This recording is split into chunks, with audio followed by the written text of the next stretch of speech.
Assalamualaikum warahmatullahi wabarakatuh. Saya di sini akan mempresentasikan tentang pemanfaatan tanaman hasil rekayasa genetik, status, regulus, dan metode deteksi di Indonesia. Abstrak.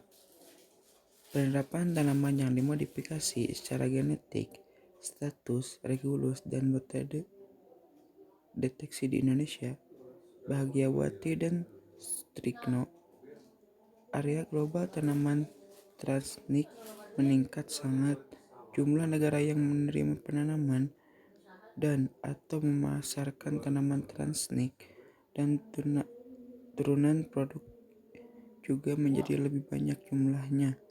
Namun, karena kontroversi yang ada tentang manfaat dan risiko aplikasi tanaman transnik diatur oleh peraturan untuk melindungi konsumen dan lingkungan dan efek yang tidak diinginkan.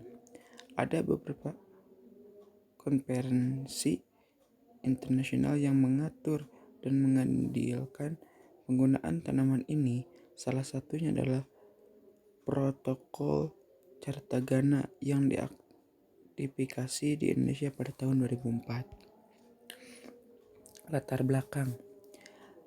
Salah satu alternatif teknologi yang dapat digunakan dalam program pemulihan tanaman untuk meningkatkan produk pertanian adalah teknologi rekayasa genetika.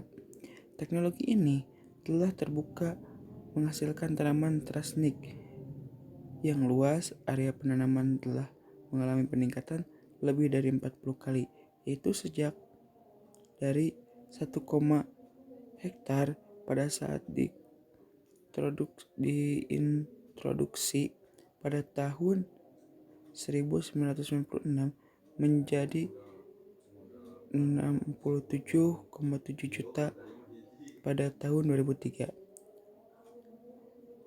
Sepertiganya bagian dari total area pertanian transnik tersebut, 20 juta hektar, ditanami oleh negara-negara yang sedang berkembang.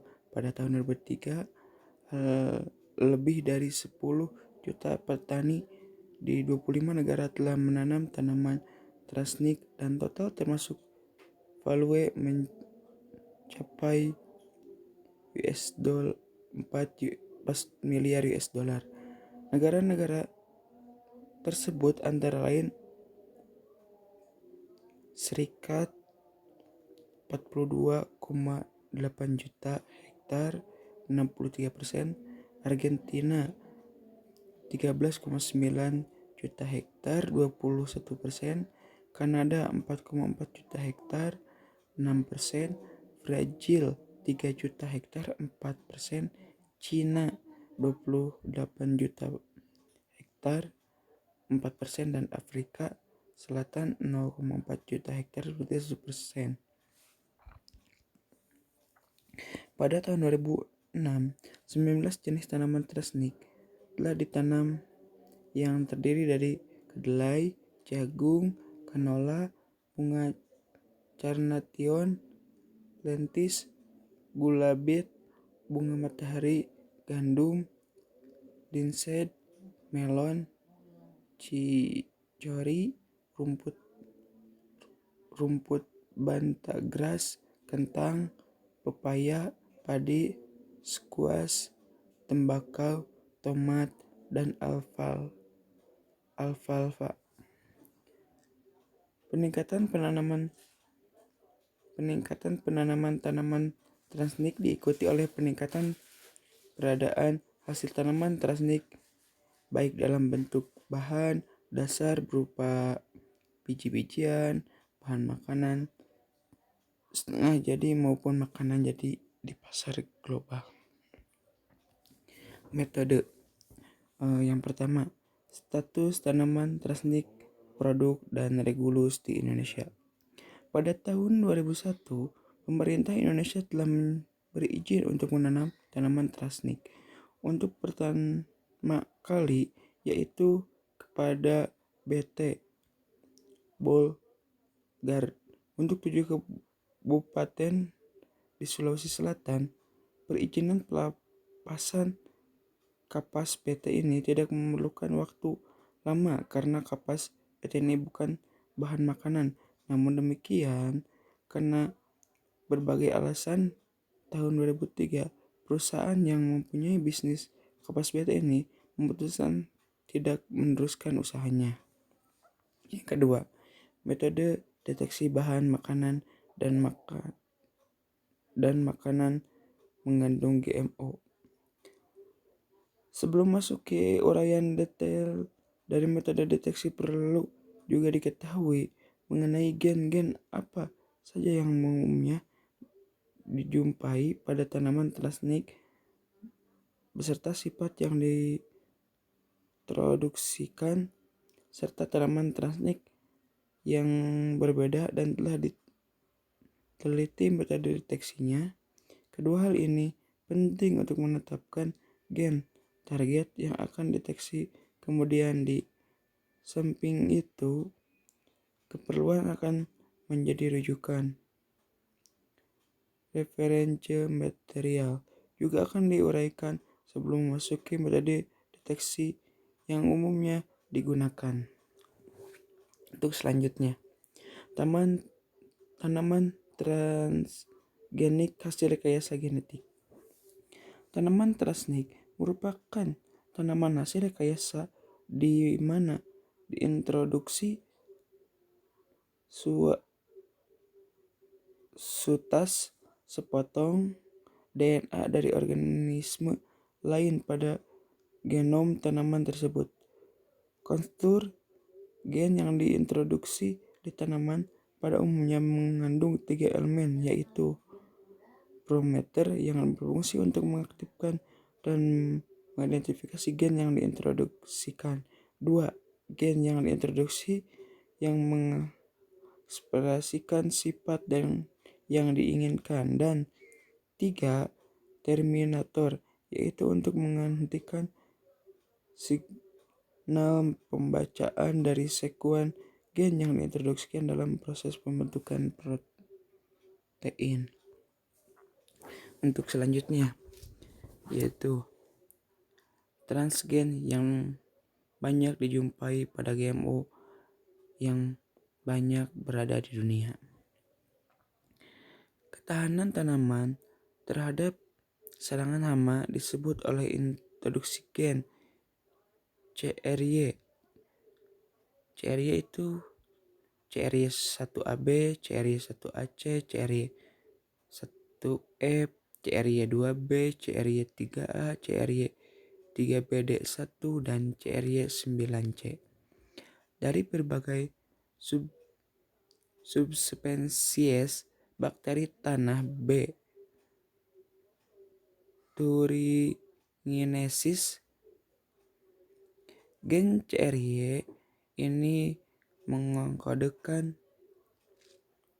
toksin BT, sebuah delteondotoksin yang bersifat racun bagi beberapa spesies serangan termasuk hama tanaman. Toksin BT ini meletak binding pada sel respons di seluruh pencernaan serangan yang menghancurkan aliran ion yang menyebabkan saluran pencernaan tidak berfungsi dan kematian serangan. Mamalia tidak mempunyai reseptor ini disalurkan pencernaan sehingga keberadaan toksin BT ini tidak akan mempengaruhi pencernaan mamalia. Untuk selanjutnya, materi rujukan bersertifikat. Tiap jenis GMO yang memerlukan material rujukan yang bersertifikat. Biji-bijian GMO, konstur plasmid atau vektor dan protein murni dapat dijadikan materi rujukan. Penggunaan materi rujukan berupa biji-bijian lebih mengandung situasi amalian karena ini akan menghilangkan efek matriks, sedangkan plasmid dan protein dapat disiapkan dalam jumlah besar dan lebih konsisten. Ketersediaan material rujukan sangat terbatas karena adanya intellectual property right atau IPR. Adanya Institute of Reference Material dan Measurement IRMM di Joint Research Center JRC di Gel, Belgia menyediakan beberapa material rujukan bersertifikat yang dapat dibeli melalui Fluka, Buch, Switzerland, dan Auch,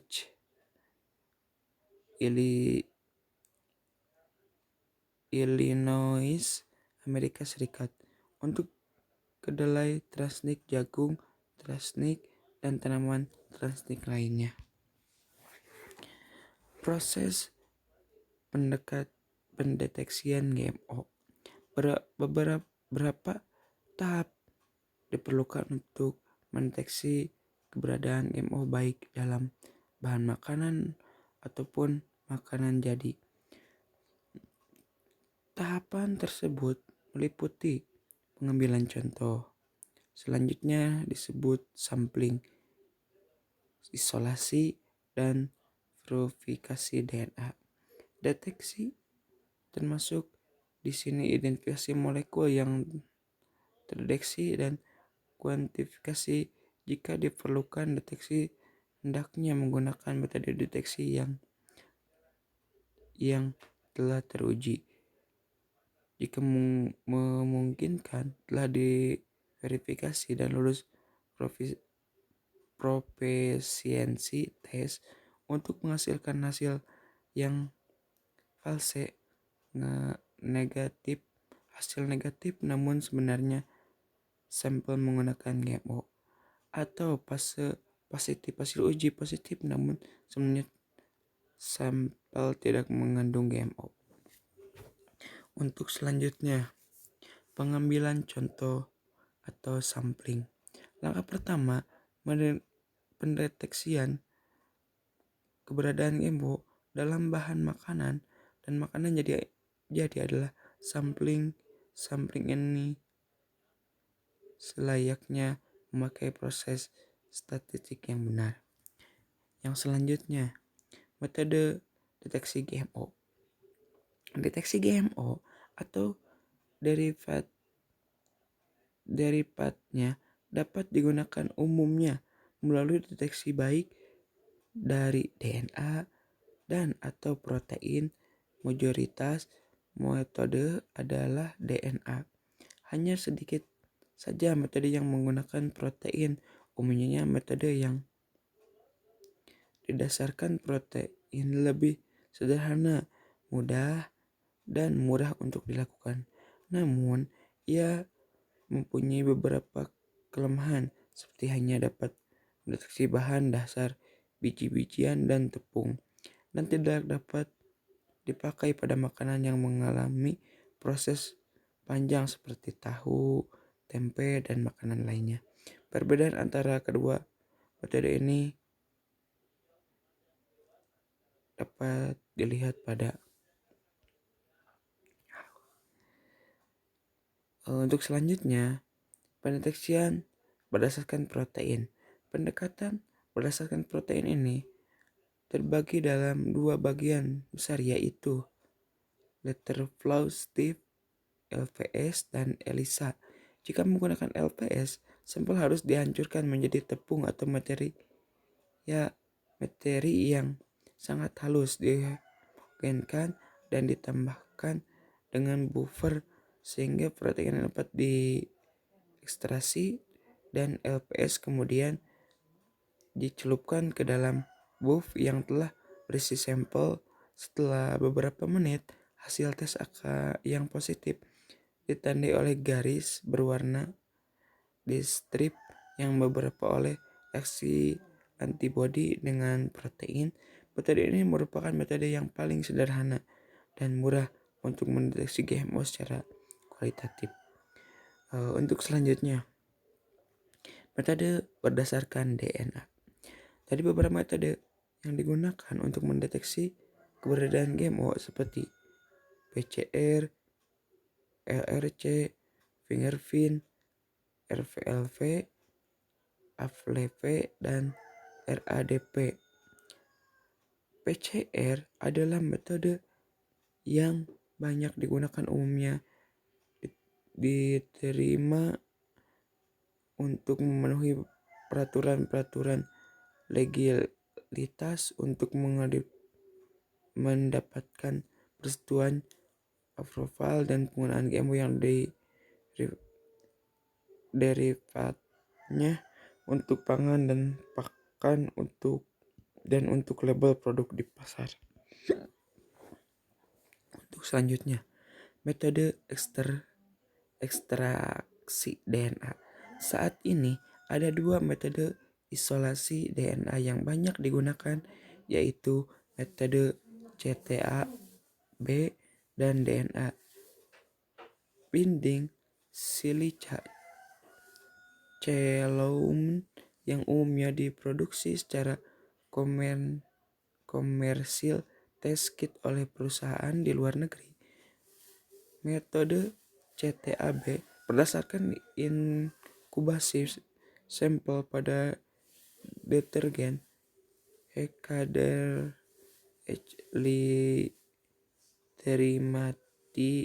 lamonium bromide.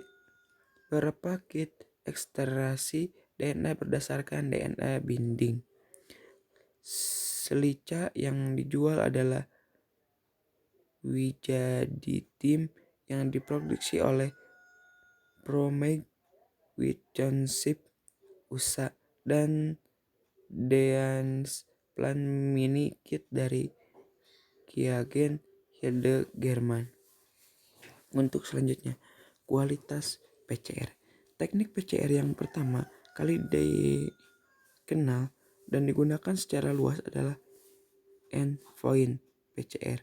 Dan endpoint PCR ini adalah PCR di mana hasil reproduksi hanya bisa dilihat dan diamati apabila proses PCR telah selesai. Pengamatan dilakukan dengan gel elektroforensis. Untuk selanjutnya, semi kuantitatif kompetitif PCR. Analisis dengan metode semi kuantitatif kompetitif PCR biasanya berdasarkan perbandingan jumlah akhir DNA yang diaplikasi dan dua DNA target. Yang pertama adalah DNA yang akan ditentukan jumlahnya dan DNA dari kompetitornya yang dibuat secara artifisial. Untuk selanjutnya, kuantitatif real time PCR. Metode yang dipakai untuk analisis kuantitatif PCR adalah real time PCR. Tidak ada PCR konvensional endpoint PCR, di mana visualisasi dari hasil aplikasi hanya dapat dilakukan sewaktu proses PCR setelah selesai. Maka pada real time PCR ini proses aplikasi tiap siklus aplikasi dapat diamati. Aplikasi PCR dapat diambil dengan menggunakan fluorescence atau fluorescent probe. Yang terakhir yaitu kesimpulan. Peningkatan penanaman tanaman hasil rekayasa genetik dan perbedaan produknya terjadi secara global. Peraturan-peraturan untuk menjamin keamanan pangan dan pakan hasil teknologi ini juga untuk berkembang. Indonesia telah mempunyai peraturan, namun belum sepenuhnya diterapkan karena antara lain pedoman pelaksanaan peraturan sedang dalam proses pembuatan.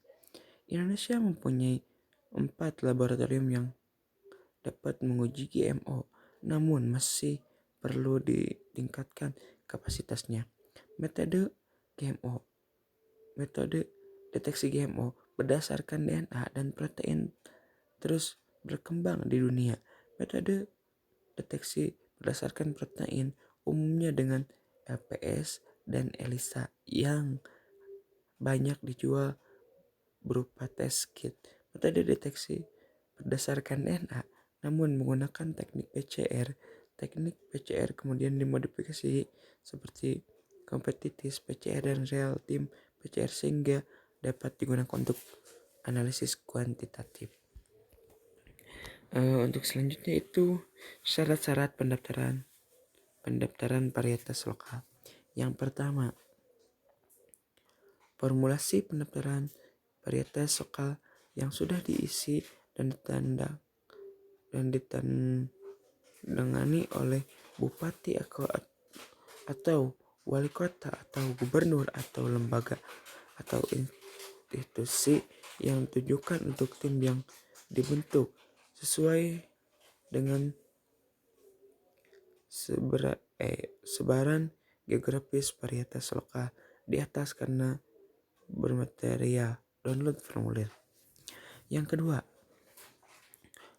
foto yang disebut dalam deskripsi dicetakkan berwarna di atas karena kertas dop yang diperlukan untuk memperjelas deskripsinya. Untuk yang selanjutnya, surat penunjukan atau surat pembentukan tim oleh bupati atau wali kota atau gubernur sesuai dengan sebaran geografis varietas lokal pada lembaga atau institut yang diajukan untuk tim dibentuk apabila pendaftaran varietas lokal diajukan oleh lembaga atau institusi daerah atau tim. Syarat-syarat pendaftaran varietas hasil pemuliaan. Yang pertama, pemuliaan pendaftaran varietas hasil pemuliaan yang sudah diisi dan ditanda tangani oleh pemilik varietas hasil pemuliaan di atas kertas bermeterai dan lebih mulia. Yang kedua, foto yang disebut dalam deskripsi dicetak berwarna di atas kertas dop yang diperlukan untuk memperjelas deskripsinya. Untuk selanjutnya, surat penugasan kepada pemuliaan apabila varietas yang akan didaftarkan oleh lembaga institusi yang memperkerjakan pemulihan. Untuk selanjutnya, surat pemasanan atau perjanjian kerja sama apabila varietas hasil pemulihan akan didaftarkan oleh pangan atau lembaga atau institusi melalui pemasaran atau perjanjian kerjasama. Untuk selanjutnya, dokumen kepemilikan varietas apabila suatu varietas hasil pemulihan diperoleh melalui pewarisan, hibah, wasiat, perjanjian dalam bentuk akta, notasi atau sebaran lain yang dibenarkan undang-undang. Untuk selanjutnya, surat menunjukkan untuk mendaftarkan apabila pendaftaran bukan oleh pemulia atau pemilik dari varietas hasil pemulihan yang akan didaftarkan. Mungkin sekian presentasi yang dapat disampaikan. Mohon maaf apabila ada kekurangan. Assalamualaikum warahmatullahi wabarakatuh.